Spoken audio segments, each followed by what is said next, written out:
Let's say good morning to our friend Jonathan Mayo as we take a look at this MLB.com's top 10 list of first base prospects. We talked about Brendan McKay on the pitching prospect list just a couple of days ago, and there is a theme here as we welcome Jonathan. Hey, Jonathan, as you know better than anybody, first-round draft choices and first base don't always go together as symbiotically as they seem to on this list. There's a lot of first-round talent represented here. Yeah, I think there's a little bit of an uptick. There was a stretch of time where finding high-end talent at first base in the prospect world was tough. There were some lean years, and then in the last couple of years, there have been some guys to make it onto this list from the draft. I think half of this list are first-rounders, help turn things around.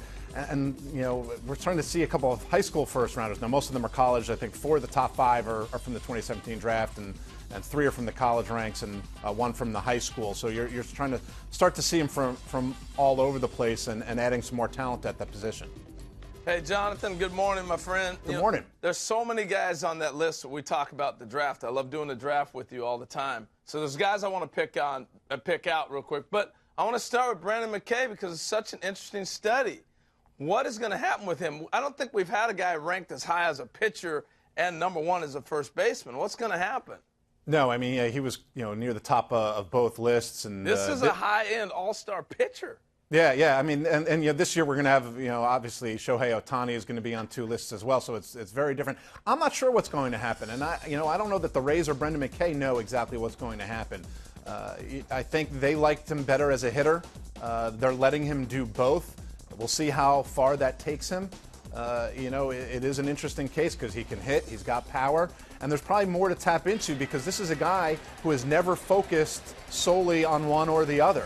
So eventually, if you take away one, let's say assuming he stops pitching eventually and he just focuses on playing first, I think there's a tremendous amount of upside for his offensive abilities because he's going to be able to get the reps and the extra work in that he's never been able to do.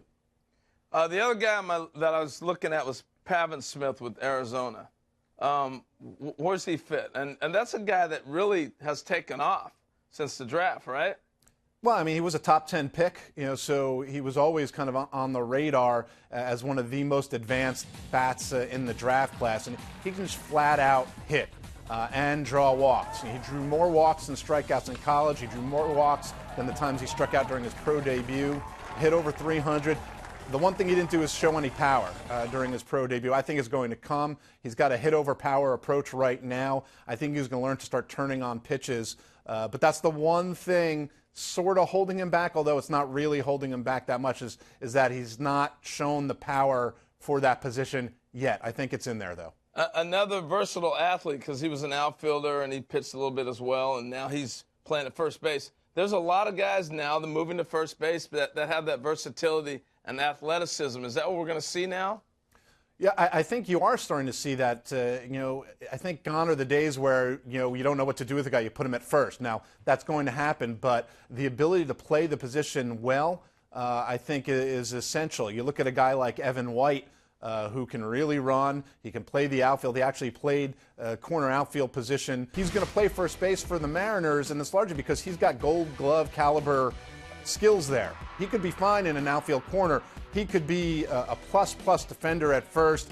He can steal some bases. He is not what the typical first baseman looks like, that's for sure. There's a lot of good-looking dudes in baseball. There are, indeed. Hey, let me ask you about this because I'm always looking for fantasy league insight. Give me a guy that might break onto the scene this year. Prospects are great, but who's going to make an impact this year? Yeah, of these guys, especially there are so many draft guys, not too many of them are going to impact the big leagues this year, but Ryan McMahon is really the exception to that rule. Now, you may not always see him at first base. He was a third baseman coming out of high school, played a lot of third. He's not going to see any time at third in Colorado anytime soon, so then he shifted over to first. And then kind of last minute, late last year, they started giving him some reps at second. I don't think he's ever going to wow anybody defensively at second, but I think he's capable there. So he is the one guy who has a chance to get regular at-bats. He's ready to perform at the big league level. It's Coors Field. He's got a good hit tool and power tool. And I think he's athletic enough where you're going to start seeing him move around the dirt. He'll play some second base. He'll play some first base. Every once in a while, Nolan Arenado will get a day off, and he can play some third as well. And I think that's how he's going to accrue enough at-bats to be a potential Rookie of the Year candidate. Last thing I need you to break down for me. You did a great job ignoring Matt's soundboard. You're becoming an expert in this. Have not used the soundboard once. Oh, he's used it twice already. You've done a great job. Explain what it's like sitting in that chair having to deal with Matt and the soundboard. Well, you know, I think there's a whole process, a maturation and an evolution process, where the first time it happens, you look sort of like a deer caught in the headlights, and you have no idea what's happened.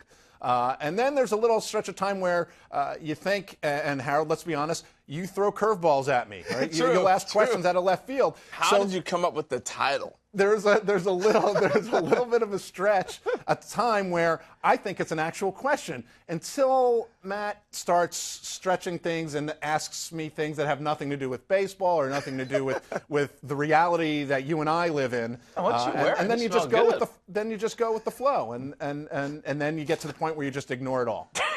Thank you. Muchos thank you. Yeah, you know what, Jonathan, you are the master at that, and we appreciate the insights on this first base list. Again, MLB.com is rolling out lists the next couple of weeks. Started this past week, that is, position by position, top 10 prospects by position in the game.